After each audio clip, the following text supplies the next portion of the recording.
Welcome back mga katambalan, mga hot topic and issue pag-usapan natin. Update po tayo kay Barbie Fortesa at kay David Licauco na kung saan nga po ay muling tumakbo itong si Barbie Fortesa at ito nga ay routine na rin ni Barbie ang ginagawa niyang pagtakbo. At may post pa nga siya sa kanya social media account at ang sabi pa nga niya dito ay easy run lang dapat, tas biglang may uphill sprint sa Heartbreak Hill at may smiley pa nga ito at umaapoy na emoji.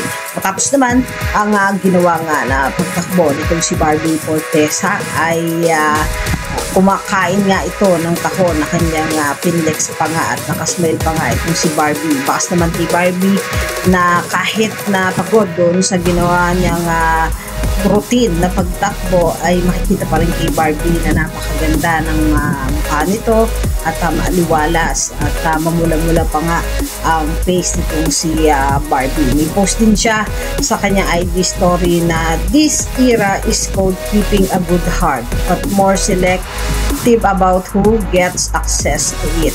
Yan yung mga update ni Barbie Fortesa sa kanyang social media account. Samantalang si David Licauco naman ay nag-post nga din sa kanyang social media account ng mga eroplano at ito nga ay nasa paliparan at isang napakagandang view na beach. At nag-post din itong si David sa kanyang social media din na sabi niya dito, good morning, samahan ng makasalanan, 4 days left in cinemas. Ayan, at malapit na nga ipalabas yung samahan ng mga kasalanan.